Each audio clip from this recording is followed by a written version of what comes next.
নমস্কাৰ প্ৰিয় বন্ধু-বান্ধৱীসকল, শাৰদীয় শুভেচ্ছাৰে মোৰ পাকঘৰলৈ সকলোকে স্বাগতম জনাইছোঁ। পূজা দেখোন পালেহিয়ে নহয় জানো, পূজা আহি আমাৰ পদূলিমুখত। সেয়েহে ভাবিলোঁ মই মোৰ পাকঘৰত এটা মিঠাই ৰেচিপি বনাওঁ। তাৰেই যা যোগাৰ কৰিলোঁ, এয়া চাওকচোন, তাৰেই যা যোগাৰ। এয়া মই প্ৰথমে চেনি 2 কাপ দিছোঁ, তাৰপিছত আধা কাপ পানী দিম। এয়া আধা কাপ পানী দিছোঁ, দি মই এটা চেনিৰ চুগাৰ চিৰাপ তৈয়াৰ কৰি ল'ম। এয়া গেছটো জ্বলাই মই চেনিৰ ৰসটো বনাবৰ কাৰণে পাত্ৰটো উঠাই দিছোঁ। প্ৰিয় বন্ধু-বান্ধৱীসকল, বজাৰতো খুৰমা জেলেপি এইবোৰ ওলাই নহয় জানো, তথাপিও ঘৰত বনাই খোৱাৰ এটা আমেজ সুকীয়া আছে নহয়নে? সেয়েহে ভাবিলোঁ মই ঘৰতেই বনাওঁচোন, একদম কম সামগ্ৰীৰে ঘৰতেই বনাম। আপোনালোকে চাওকচোন ভিডিঅ'টো সম্পূৰ্ণকৈ। এয়া প্ৰথমে মই 2 কাপ ময়দা লৈ লৈছোঁ, চাহ খোৱা কাপেৰে 2 কাপ ময়দা লৈছোঁ। এয়া খোৱা চৌদা দিছোঁ অকণমান, আধা চামুচতকৈ অকণমান বেছি খোৱা চৌদা দিছোঁ। দি তাতে ঘি 2 চামুচ দিছোঁ। এয়া চাওক, ঘি নিদিলেও ৰিফাইন অইল দিব পাৰে, কিন্তু মই ঘি দি দিছোঁ টেষ্টটো বেছি ভাল হ'বৰ কাৰণে।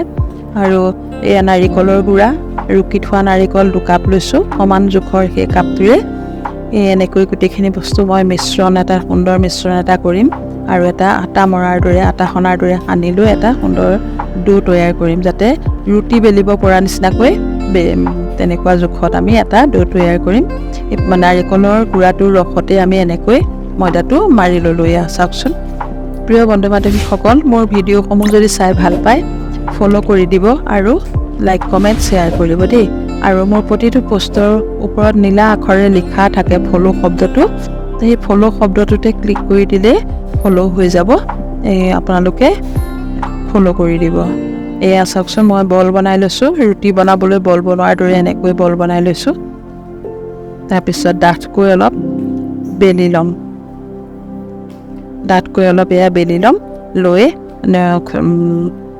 চাই থাকক, এনেকৈ মই ডাঠকৈ ৰুটিটো এনেকৈ বেলি ল'ম, বেছি পাতল নকৰিব। তাৰপিছত এয়া চাওক, নিমকি কটাৰ দৰে এনেকৈ মই কাটিছোঁ।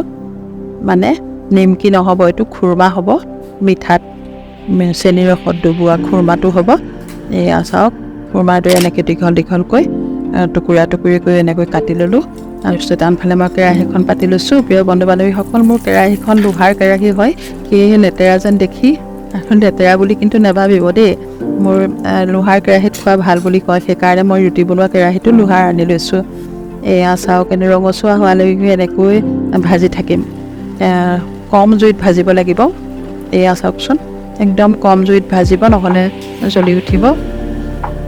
জ্বলি গ'লে ভিতৰত নিসিজিব, ওপৰটো বেয়া হ'ব। সেয়ে এনেকৈ কম জুইত আমি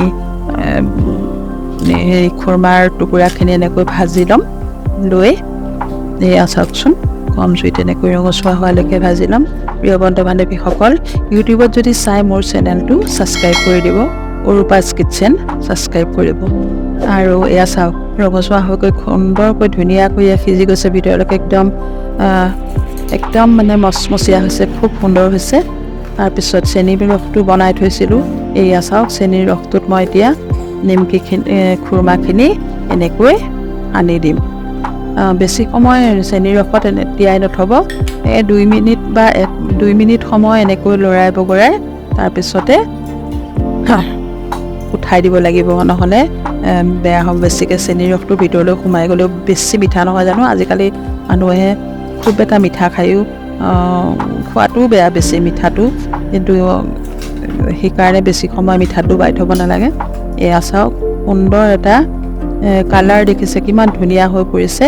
সেয়েহে এনেকৈ আপোনালোকে ঘৰতে বনাই খাবচোন। বজাৰৰ বস্তুবিলাকো ইমানো স্বাস্থ্যসন্মত নহয়, মুকলিকৈ বেচে সেইবোৰ খোৱাতকৈ আমি যদি এনেকৈ ঘৰতে কম খৰচতে বনাই ঘৰতে স্বাস্থ্যসন্মতভাৱে বনাই খাব পাৰোঁ, তেতিয়াহ'লেতো খুবেই ভাল। আৰু নিজে বনোৱা আমেজে সুকীয়া নহয় জানো, নিজে বনোৱা বস্তুটো হাজাৰ কিনি আনিলেও সেইটো বস্তুতকৈ নিজে বনোৱা বস্তুটোৰ আমেজ সুকীয়া হয়। প্ৰিয় বন্ধু-বান্ধৱীসকল, মোৰ ভিডিঅ'টো সম্পূৰ্ণকৈ চোৱাৰ বাবে সকলোকে ধন্যবাদ জনালোঁ। এয়া চাওক, টেমাত ভৰাই মই এমাহলৈ একদম ধুনীয়াকৈ ৰাখি দিলোঁ।